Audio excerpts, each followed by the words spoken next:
Good sir, I'm Minsipman Mindel El Balentos. This is my continuation recitation. Rule 10 and call regs. Rule 10. Traffic separation schemes. Section A. These rules apply to traffic separation schemes adopted by the organization and does not relieve any vessel of her obligation under any other rule. Section B. A vessel using a traffic separation scheme shall. Section 1. Proceed in the appropriate traffic lane in the general direction of traffic flow for that lane. Section 2. So far as practicable, keep clear or traffic separation line or separation zone. Section 3. Normally, join or leave a traffic lane of the termination of the lane, but when joining or leaving from either side shall do so at small angle to the general direction of traffic flow as practicable. Section C. A vessel shall so far practicable avoid crossing traffic lanes, but if obliged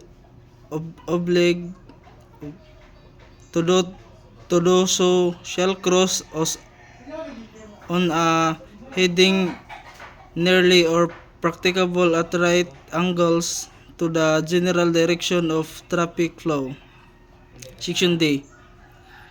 A vessel shall not use an insured traffic zone when she can safely use appropriate traffic lane with the adjacent traffic separation scheme. However, vessel of less than 20 meters in length, sailing vessel and vessel engaged in fishing may use insured traffic zone.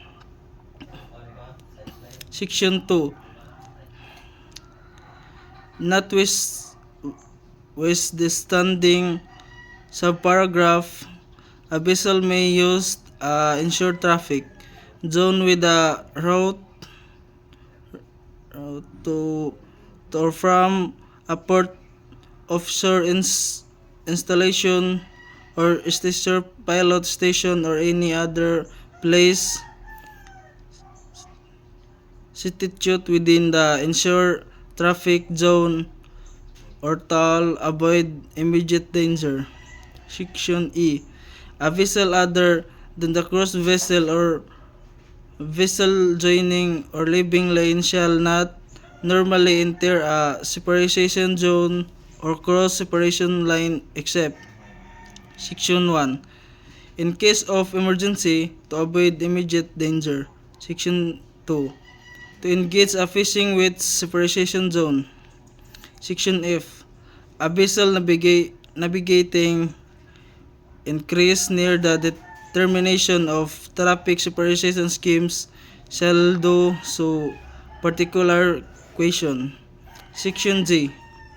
A vessel shall far so practicable avoid anchoring or traffic separation scheme or encroach near its termination.